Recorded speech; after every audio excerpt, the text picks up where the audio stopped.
You see it on the screen in front of you? Yes. All right. Oh, okay. All right. That one's what. Okay. Officer Pitts, can you tell us, the ladies and gentlemen of the jury, if you recall this particular location that is depicted in State's Exhibit 5 Capital? Yes, it's going to be the 1428 Dale Ave. It's going to be the house. If you're looking at the picture to the right with the white metal gate. Okay. And when you say to the right, just so that we are on the same sheet of music, are you referencing the home that has vehicles within the driveway? Yes. All right. And when you responded to that location, did it look like how it does on this particular exhibit? Yes. Okay. Yes. And I am just going to use this clicker so that it can ease transition. All right. Now turning your attention to State's Exhibit 6 Capital, which has already been admitted into evidence. What are we looking at here for the ladies and gentlemen of the jury, Officer Pitts? That's going to be 1428 Adele Ave. It's going to be the house with the white vehicle in the driveway. And I would ask, transition to the next exhibit. State's Exhibit 7 Capital. Is this, what are we looking at here? 1428 Adele Ave. House with the white vehicle in the driveway. And is it fair to say this is just a wider view of the same area that you responded to? Yes. And using this exhibit that contains this wider view, can you point to the ladies and gentlemen of the jury, or describe, better yet, the general area where you saw the shell casings when you responded at 4:06 a.m. on April 28, 2015? In the driveway right there, about where the car is going to the street. Okay. I have a pointer. It's working. All right. I'm so sorry. Okay. When you say driveway, right? So right about there where your pointer is. And when you say in the street, as it relates to the shell casings, are you talking about where the pointer is moving across? Yeah, about there. Okay. All right. I'm now turning your attention to State's Exhibit 8 Capital, which has just been admitted into evidence. It's just slow. Just a brief indulgence. Okay, I apologize. All right. Officer Pitts, as it relates to State's Exhibit 8 Capital, which is now being published on the screen before you, can you tell the ladies and gentlemen of the jury which direction this angle of this particular photo is facing or directed towards? This is Adele Avenue to the west of 1428. And when you say, of course, there we go. Okay. That direction headed that way where the cursor is moving is considered west in this view? That's correct. All right. And did you happen to see any shell casings in this particular viewpoint when you arrived? I don't believe so. No. Did you see anything of value during your particular investigation in that particular area of Adele Avenue? Not that I remember, no.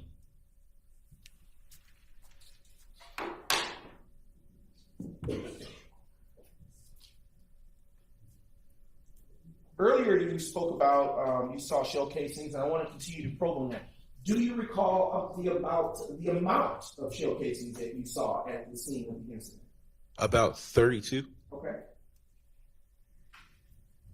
Do you recall or remember the caliber of shell casings that were in your viewpoint? Yeah, 223 caliber and 7.62. You said the last one you said? 7.62. 7.62. Okay. Do you have training or experience firing a rifle? Yes. And in your training or experience as an officer, what type of rounds fit into a rifle? 223, 7.62. And in your training and experience as a law enforcement officer, does a rifle require one or two hands to hold? Two. Okay. In your training and experience as one who has fired a rifle, is this one that is a single shot firearm or one that shoots in rapid succession? It shoots multiple rounds. All right.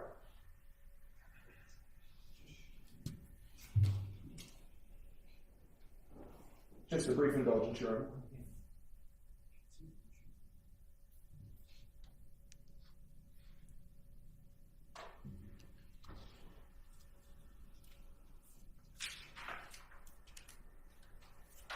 All right. Senior active, AD active, you can pull down AKK for a brief moment. All right. When you arrived, Officer Pitts, to 1428 Adele Avenue, which is reference to the shooting, did you ever at all count the amount of bullet defects that you saw on the cars or on the home? I don't remember, but I do remember seeing the bullet defects of residents in the vehicles. Did you recall there being a lot or a few? It was a lot. Okay.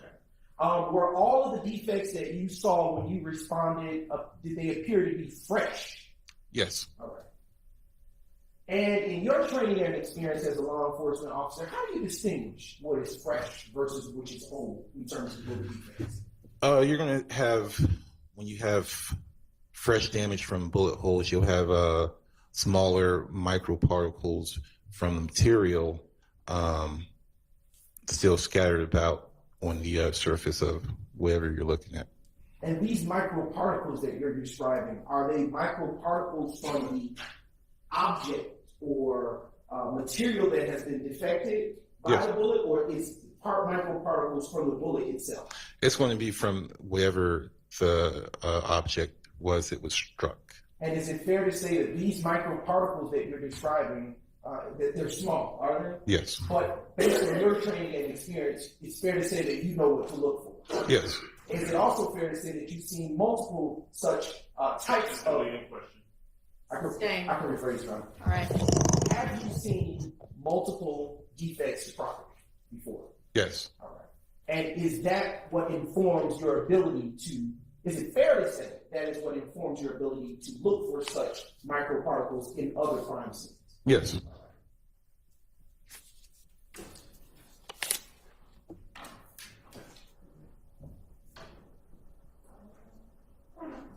Are these microparticles that you're describing anything of such value that someone that would come behind you could collect?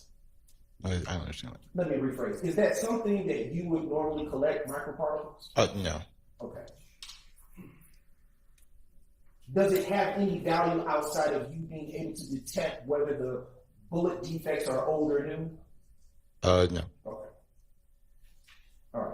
I want to turn your attention to the moment where you said you arrived to the location. Did you ever get out of your vehicle? Yes. And how were you dressed on that day? In uniform. And were you in a marked or unmarked police car? Marked police car. And did you ever walk up to the home of 1428 Adele Avenue Southwest? Yes. And what, if anything, did you do or say during that time? I met a gentleman, black male, medium brown skin tone. He was at the door wearing a Famerica brown sweatshirt.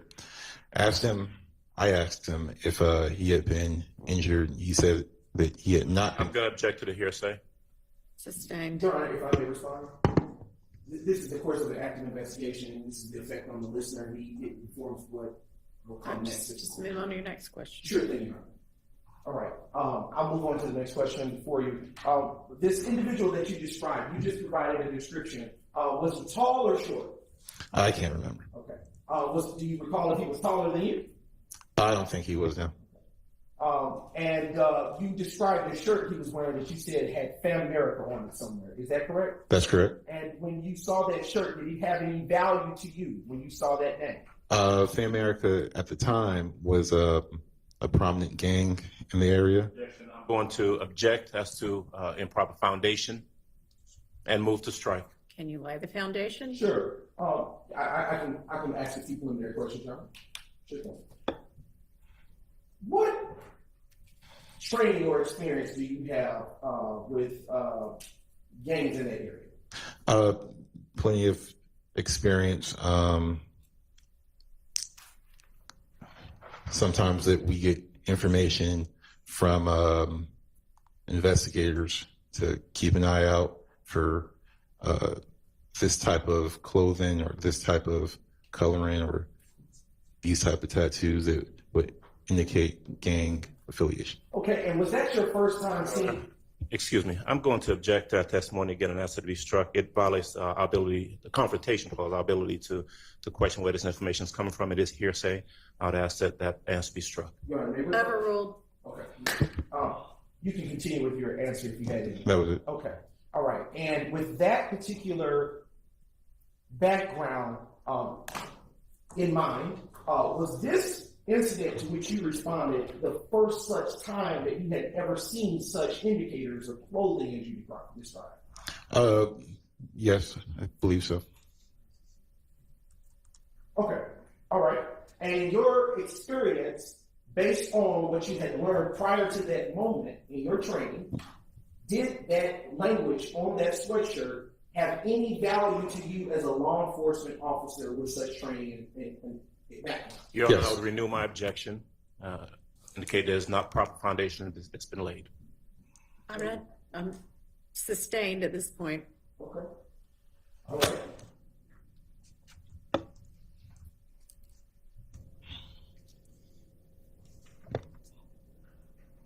Have you ever had formal gang training? No. Okay. But have you ever had interactions with gangs?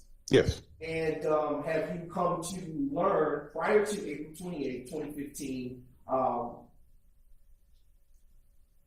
let me rephrase this question. What identifiers, to your knowledge at that time, in April 28, 2015, did the gang, as you described, Fan America have? Sometimes they wore clothing that had their. I'm going to object. That's still a foundational objection. Sustained. I'm going to move on to another question. At that time that you saw this individual with the shirt and indicator that you described, language, Fan America, Yes. what, if anything, did you do after that? I went to the home and looked for an injured party. Okay. When you say you went to the home, are you saying you went in the home? I went inside the home and looked for an And injured party. when you went inside of the home, what, if anything, did you see or do? Spoke with the person who was struck by gunfire. If I may refresh my memory. Sure.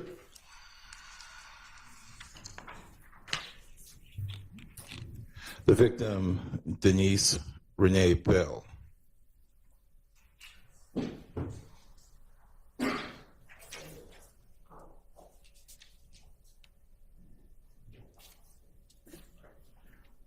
I want to ask you a little bit before we transition to what you did in the home. I do remember what you said last. Yes. Orienting you back to what you said when you met the individual, the male, at the Yes. front door. Can you describe around or about his age?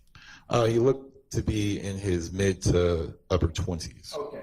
What was his demeanor? He was calm. Okay.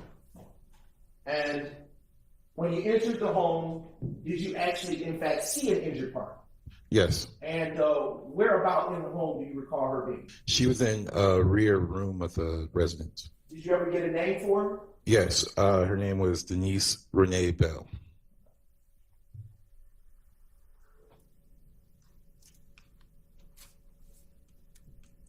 Were you ever given a name for the male that met you at the front gated door that you described earlier? No. Did you ever ask? No. All right. Did he remain the entire time that you were completing the course of your investigation? No. Okay. Where do you recall where he may have gone? No. He's gone. Okay. And do you recall at what point he left the property? While I was speaking with the victim, he left. When I asked where he went, nobody knew. I'm going to object to the hearsay. The answer's nobody knew anyway. Sustained. Your Honor, may I this one? Move on. Okay. Do you recall what relationship, if any, this unknown black male in this MR.CHECKITOUT shirt had with the victim in the home? Your Honor, to the extent it calls for hearsay, I would object. I'm sorry, but I couldn't hear what you said. To the extent that that response calls for a hearsay, I would object. I'm sorry, re-ask your question. I was focused on what you said and I've lost what the question was. No problem, Your Honor. All right. Do you recall what relationship, if any, the unknown black male in the MR.CHECKITOUT shirt had with the victim? Okay, sustained to the hearsay objection.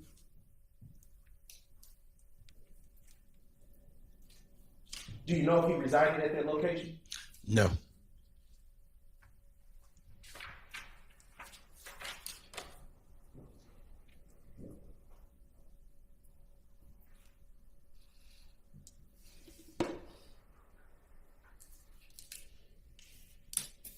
How familiar are you with Club Crucial?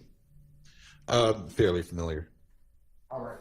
And how are you familiar with Club Crucial? Club Crucial is a nightclub that is in the zone.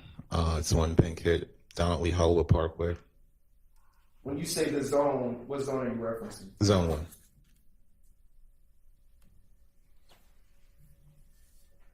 And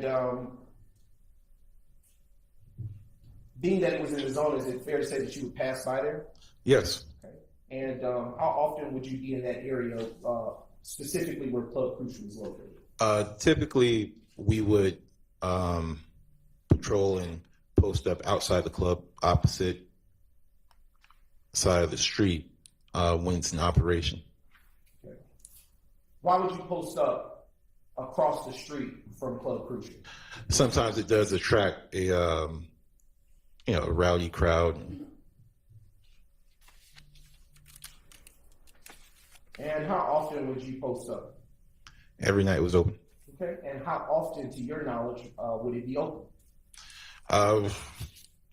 Mondays, Fridays, Saturdays, and maybe Sundays. And to your knowledge, was Tuesday, April 28, 2015, the early morning hours from when that club would have been letting out? Yes. And were you doing directed patrol over there prior to responding to 1428 Adele Avenue Southwest? I can't remember, but I'm sure that I was. Okay. And would you do it alone? No. And around or about how many law enforcement officers would be a part of that directed patrol team, if you will? Maybe about 2 or 3 units. When you say units, are you talking about vehicles or persons? Vehicles and persons. So 2 or 3 officers.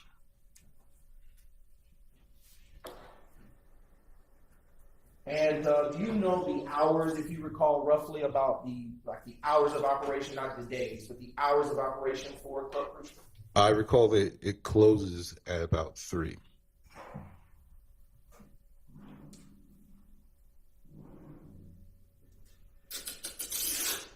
Based on your dispatch call, about how long after Club Crucial, excuse me, let me rephrase it, I got tongue tied.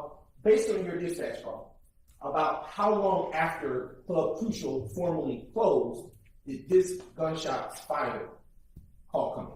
A little more than an hour.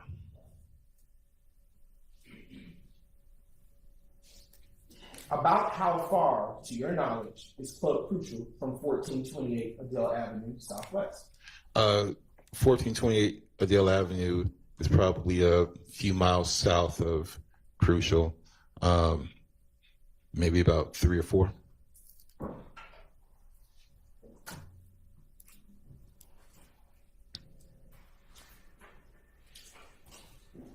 Okay.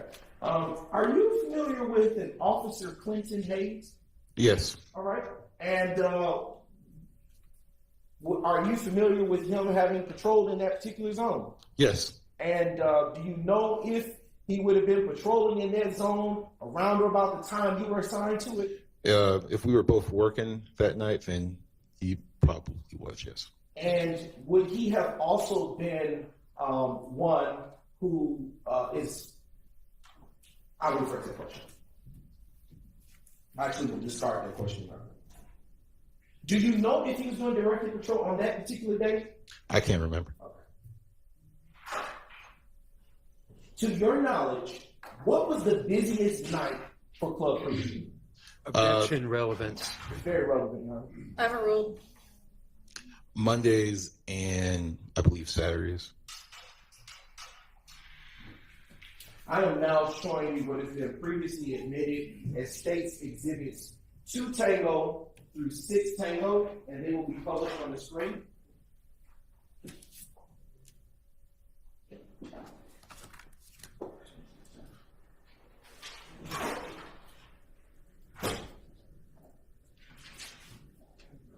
Just a brief indulgence, Your Honor, while we get that technology.